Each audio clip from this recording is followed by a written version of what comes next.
Hi hello, कैसे हैं? बना लिया होगा क्वेश्चन नंबर थर्ड के सारे पार्ट्स। आज हम लोग आगे बढ़ते हैं। नहीं, अगर आपने बनाया है तो बना लीजिए। हम लोग क्वेश्चन नंबर फोर्थ पे बढ़ते हैं। इसमें कह रहा है विच टर्म ऑफ एपी। हमें कोई एपी गिवन है और लास्ट टर्म गिवन है, एन हमें फाइंड आउट करना। अपना एपी है 3, 8, 13, 18, 3, 8, 13, 18 और लास्ट टर्म दे रखा है एज 78। ठीक है, हमें 78 कौन सा टर्म होगा ये फाइंड आउट करना। That means a is equal to 3, d is equal to 8 minus 3, we get 5, n हमें मालूम नहीं और a n is equal to 78। That means a plus n minus 1 into d is equal to 78, जो हमारा formula है। तो a 3 plus n minus 1 into 5 is equal to 78, n minus 1 into 5 is equal to 78 minus 3, n minus 1 is equal to 75 upon 5। Cut कर देंगे, 5 1 जा 5 3 जा और n is equal to 13। It is the 5 5 जा 15 plus 1 we get 16। So 16th term is 78। ये answer. कई बार क्या होता कि हम 16 निकाल के छोड़ देते हैं। अगर आपने 16 निकाला, आंसर को वहीं छोड़ दिया, then you loss half marks, क्योंकि आपको जो क्वेश्चन पूछा है वो तो आपने जवाब ही नहीं दिया। इसलिए जो पूछा जाए वो जवाब देना है। पूछा गया which term, that means 16th term. Now question number 5। Fifth question कह रहा है, दो पार्ट है इसमें। Find the number of terms in each of the following. ये ही प्रॉब्लम जो हमने अभी बनाया। फर्स्ट पार्ट बनाते हैं। फर्स्ट पार्ट में दे रखा है 7, 13, 19 और लास्ट टर्म हमें दे रखा है कितना, 205। That means a is equal to 7, d is equal to 13 minus 7, minus कर दीजिए 6, a n is equal to 205। N तो हमें मालूम ही नहीं, तो a plus n minus 1 into d is equal to 205, 7 plus n minus 1 into d के बदले लिखेंगे 6 is equal to 205, n minus 1 into 6, 205 minus 7 और n minus 1 is equal to 205 में से 7 माइनस करेंगे तो ये हमारा 198 अपॉन 6 होगा। 6 से कटिंग करेंगे, 6 3 जा 18, 118 3 जा। That means n is equal to 33 plus 1 और 34। तो टर्म क्या हो गया, 34th टर्म इज 205। इसी का सेकेंड पार्ट बिल्कुल डिट्टो ऐसा ही है, केवल हमें इसमें अपॉन मिक्स फ्रैक्शन में दे रखा है 18, 15, 1 अपॉन 2, 13 और लास्ट टर्म दे रखा है हमें माइनस 47। दैट मीन्स ए हम इसमें गिवन है, ए इज इक्वल टू 18, डी निकालना है तो डी क्या होगा, 15 2 जा 30, 30 plus 1 31 upon 2 minus 18 it becomes 31 minus 18 to the 36 upon 2. That means we get minus 5 upon 2. D अपना minus 5 upon 2 मिला. Now formula A, that means 18 plus n minus 1 into minus 5 upon 2 is equal to minus 47. N minus 1 into minus 5 upon 2 minus 47 minus 18. What we get? 1, 2, 6 minus 65.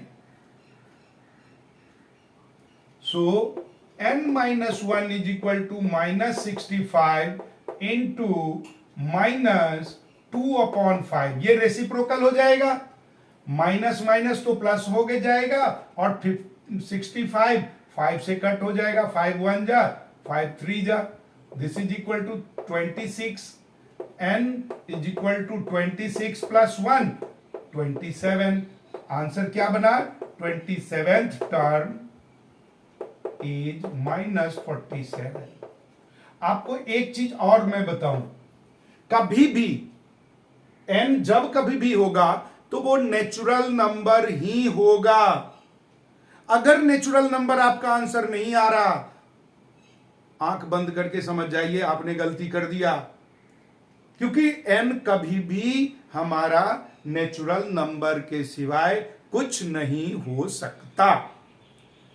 और मान लीजिए कि आपको दे रखा है term, या 47 के बजाय 50 दे होता और पूछता कि इसका 57 होगा या नहीं, और n हमें फाइंड आउट करते, जाहिर है कि नेचुरल नंबर नहीं मिलता, तो साफ साफ मना कर देते कि भाई साहब -50 गिवन एपी का सदस्य नहीं है, जो कि अगले क्वेश्चन 6 में ऐसा ही पूछा गया है. तो आइए क्वेश्चन नंबर 6 की बात करें. क्वेश्चन नंबर 6 कह रहा है check whether -150 is term of AP 11 8 5 2 11 8 5 2 and so on. A is equal to 11, D is equal to 8 minus 11, that means minus 3. Let nth term is minus 150. हमने मान लिया, हमसे पूछ रहा है कि -150 इसका सदस्य है या नहीं है. हमने मान लिया कि हाँ है, nth टाइम पे वो मिलेगा, nth टर्म हमारा -150 है. तो चलो करके दिखाते हैं कि है या नहीं है.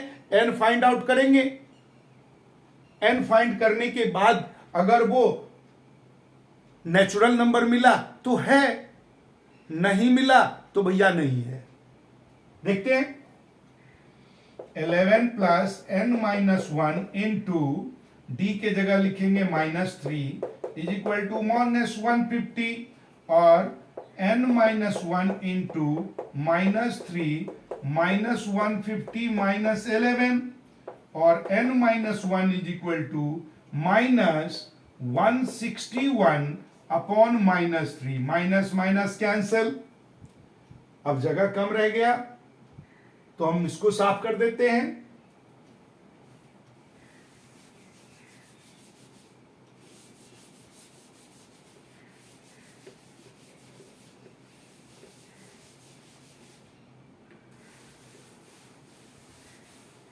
ये साफ कर दिया हमने और इसको देखते हैं.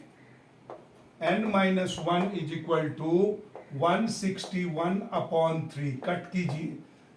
3 1 जा 3, 3 5 जा 15, 1 11, 3 3 जा 9, 3 3 जा 9 हो गया. 11 से 9 माइनस करेंगे 2 20, 3 6 जा 18, 6 जा and so on. That means n is equal to 53.66 recurring, 6 recurring ले लो प्लस 1 लिखेंगे. Hence n is not a natural number, so minus 150 is not, हमसे पूछ रहे हैं ना चेक वेदर ये टर्म है या नहीं, तो not a term of given AP. देखिए कई बच्चे इसमें, आप में से जो कुछ बच्चे अपने आप को ओवर इंटेलिजेंट समझते हैं, वो लिख देंगे no it is not possible. N का निकाला, यहां लिख के छोड़ दिया, नहीं होगा। अरे क्यों नहीं होगा भाई, कारण तो बताओ। नहीं होगा। आप जब पेपर देते हो, जब कभी भी पेपर में बात हो, तो आपको यह ध्यान रखना है कि आप ऐसे लिखो, ये मान के लिखो आंसर कि जो एग्जामिनर है वो निरक्षर भट्टाचार्य है, अंगूठा निशान, बिल्कुल अनपढ़। और जैसे हम किसी अनपढ़ को समझाते हैं, आप वैसे ही आंसर समझा के लिखो, आपके नंबर कटेंगे ही नहीं।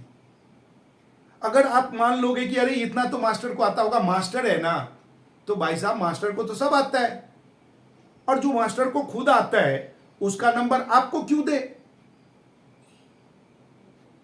समझ रहे मेरी बात? इसलिए आपको वही लिखना है, वैसे ही लिखना है जैसे हम किसी अनपढ़ को समझाते हैं। तो आपको ये पूरा डिटेल लिखना होगा, ठीक है? ऐसे ही और बातें हम आपको शेयर करते रहेंगे, इसलिए आपको सब्सक्राइब कर लीजिए। सब्सक्राइब करेंगे, लाइक करेंगे, तो आपको सारे क्वेश्चंस के साथ साथ ये छोटी छोटी बातें लेकिन बड़े काम की बातें मिलता रहेगा। बाय।